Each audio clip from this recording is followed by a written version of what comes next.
Welcome back. It's a lovely sunny day, but that doesn't reflect the current mood at home. Unfortunately, we had a bereavement in the family. My father-in-law passed away earlier in the week,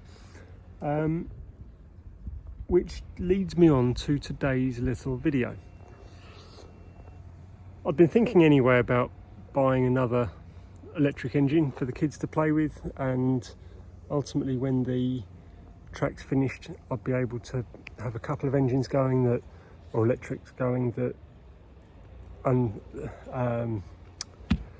people who haven't learned to drive steam are capable of just turn the button and go with little training. However, just after that, advert cropped up for a Loco for sale, and with what's happened I decided to buy it. So let's take a look at it. So just before I do show you around the engine, I must give a big thanks to Brent, who allowed me to meet the chap I was buying it from at his railway. When I looked at the map, he was not far away from Brent. We met up there. Once he drove it round Brent's, he wasn't keen to let it go anymore, but he did. But yeah, so we met at Brent's, had a little test run. I'll stick a couple of videos on later of it that I took at Brent's, and then brought it back. So let's take a look at the engine. You watch when I come back through, I'm going to speed it, mate.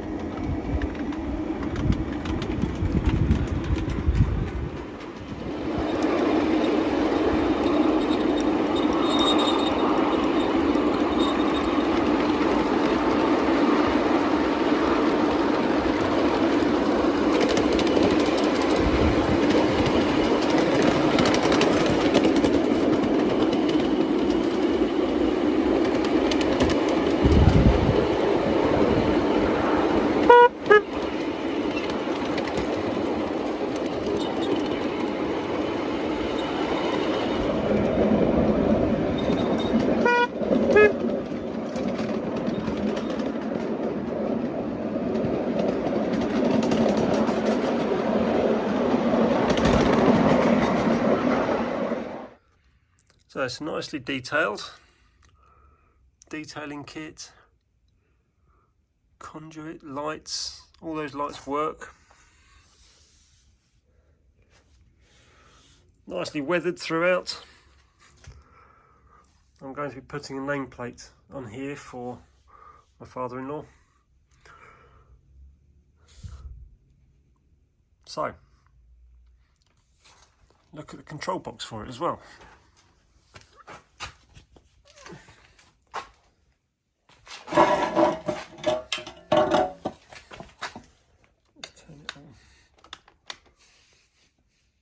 Turn on the key, lights, oh, there we go. So as we can see, it's in reverse, so the rear lights are on white. Stick it forward, and the opposite is true. You can see the lights shining on the wall there, and there they go, red. What else have we got? There is actually a GPS speedo here, but you won't see that at the moment. We've got a smoke unit, which does power up there.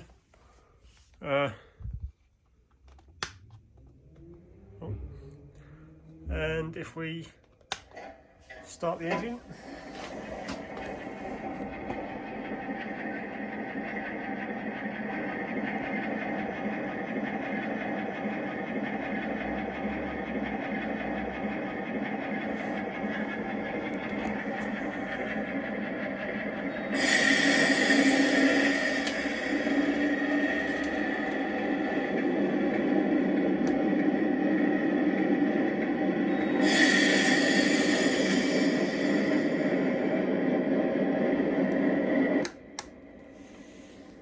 and shut down as well.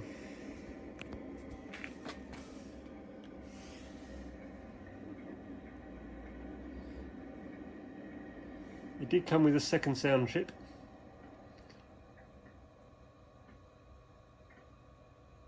I will change the sound chips over and show you the difference. Although I think that is the 08 one, so as I was told, so I'll leave it at that.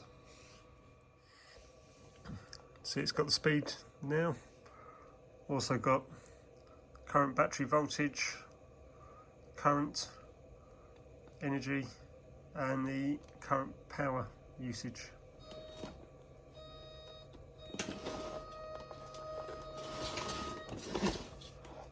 I can't hold the engine back with one hand, so that's pretty good, to be fair.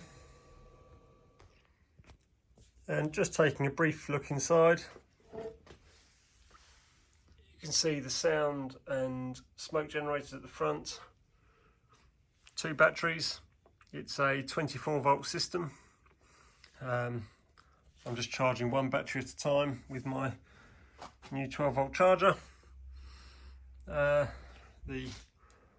M-Tronics controller kit is there, and the sound unit is here. These 3 tabs are cleverly lined up with terminals inside the body, which give you power for the lights. So as you've probably guessed, it's not just staying as I bought it. I like to put my own little stamp on things, even if it's just tiny little things. In this instance, I've got 2 or 3 things I want to do. I say you want to do, I've just done one of them. Let's take a look. Before I do show you, I did mention at the beginning that I was dedicating this and buying this partly because of my father-in-law. So I have fitted some nameplates, 1 each side. I drew them in Microsoft Word, as it happens. Let's take a closer look. I hope this gets flipped around when I...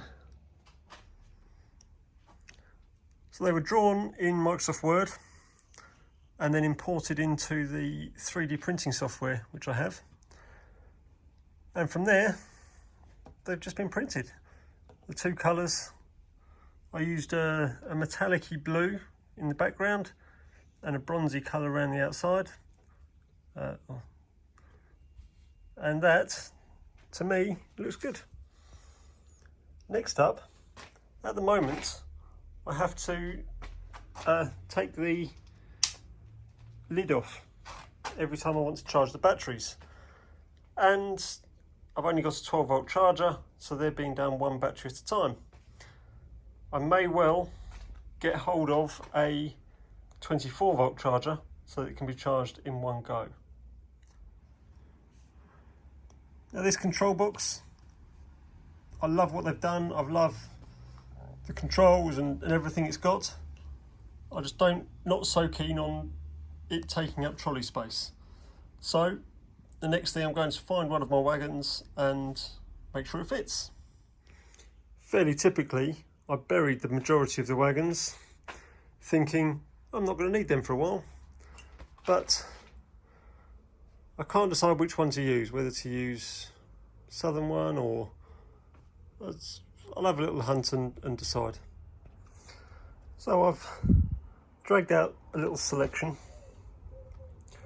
I had hoped that the box would fit inside this, so I was going to say I'll use this one for now, but then in the coming weeks I'll take the guts out and I'll build a false platform in one of the deeper ones and just mount the controls on top.